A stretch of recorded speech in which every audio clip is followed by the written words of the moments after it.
मंगाई मांगने 50,000 रुपया हमने गए भैया ना हमारा दिया है। जब छोड़े ना आए जब 15 दिन हम 20,000 रुपया देके खेत रखी तब इसको हम चुटाई के ले गए।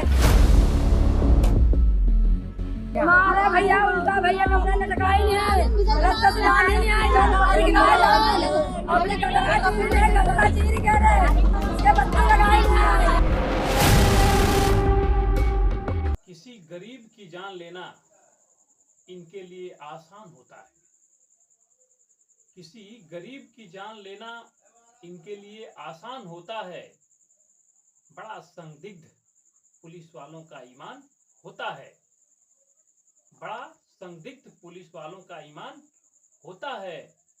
और ये थाली में फूल लेकर करते हैं पूजा उनकी, जो सबसे बड़ा अपराधी ही शायद इनका भगवान होता है।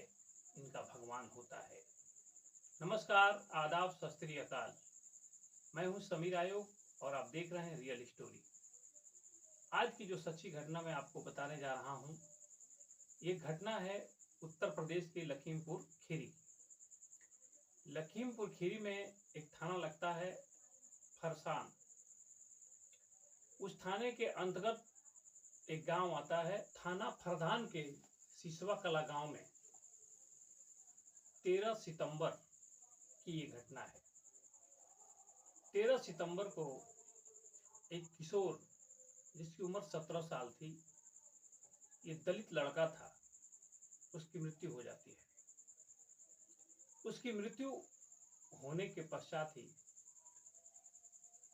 सड़क पर उसकी लाश को लेकर के धरना प्रदर्शन शुरू हो जाता है। उस दलित बस्ती के सारे लोग, महिलाएं, आदमी बेटा हमारा मंगाई मांगने 50,000 रुपया हमने गए भैया ना हमारा दिया है। जब छोड़े ना आए जब 15 दिन हम 20,000 रुपया देके खेत रखी तब इसको हम चुटाई के ले गए। मारे भैया उल्टा भैया हमने लटकाई नहीं है रस्ते से आने नहीं आए हमने कटरा चीर के रहे उसके बच्चे लगाई नहीं। 3-4 पुलिसकर्मी थे जिन्होंने इस बच्चे को मारा था। उनका कहना था कि 6 तारीख को ये पुलिस वाले 3 बच्चों को ले गए थे। 3 दलित किशोर बच्चों को ले गए थे थाने पर पूछताछ के लिए, क्योंकि उन्हें एक शिकायत मिली थी उसी गांव के एक दुकानदार की। दुकानदार ने कहा था कि हमारी दुकान से कुछ सामान चोरी हुआ है और इन्हीं लोगों ने किया है। उन्होंने नामजद लिखवाया था। पुलिस जब इनको लेके गई थी तो 2 युवकों को छोड़ दिया, लेकिन एक किशोर जो उसमें था उसको पुलिस ने रख लिया और उसको 5-6 दिन तक पुलिस स्टेशन में रखा रहा। उसको इतना मारा कि उसकी तबीयत बिगड़ने लगी। जब उसकी तबीयत बिगड़ने लगी तो उन लोगों ने उसको छोड़ दिया। जब बच्चा घर आया तो उसके माँ बाप ने देखा कि उसकी तबीयत काफ़ी खराब है और हॉस्पिटल ले गए इलाज के लिए, लेकिन 2 से 3 दिन के अंदर ही बच्चा दम तोड़ देता है। बच्चे के मरने के बाद ये सारी चीज़ें हंगामा हो रहा था।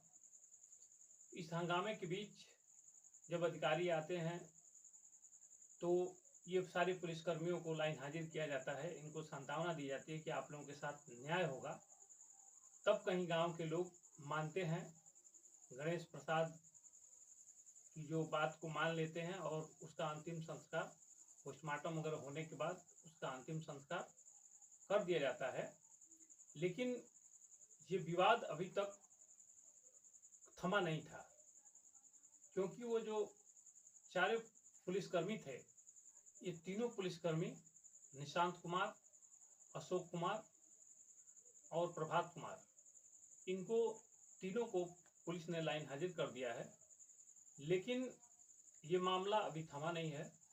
अब देखते हैं आगे पुलिस इन पे क्या कार्रवाई करती है, क्योंकि उस जो किशोर था उसकी जान तो चली गई। उसकी माँ बिलख बिलख कर कह रही थी कि मेरा बेटा ऐसा कर ही नहीं सकता, मेरे बेटे को मारा गया है, पुलिस के मारने से ही मौत हुई है। लेकिन पुलिस प्रशासन अपनी इमेज बचाने में जुटी है।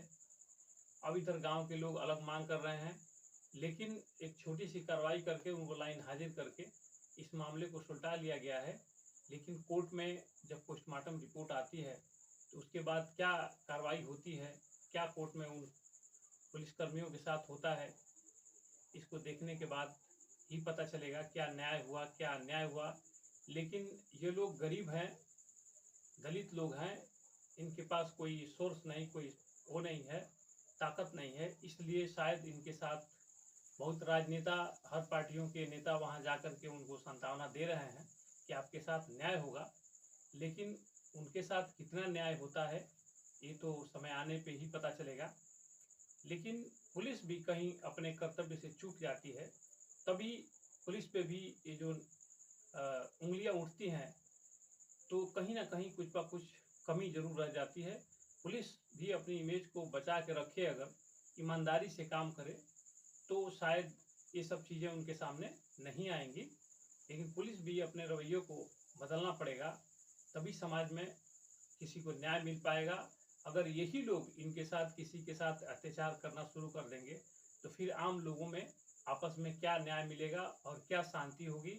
सब तरफ मतलब इसी तरह का माहौल होगा जब तक कि प्रशासन, जो हमारे रक्षक हैं, वो हमारे साथ अगर किसी तरह का ऐसा व्यवहार करते हैं तो निश्चित ही माहौल में आक्रामकता फैलती है और इससे गलत मैसेज जाता है। आगे जो सूचना मिलेगी हम आपको जब तक जरूर तक पहुंचाएंगे। तब तक के लिए सत्यमेव जयते।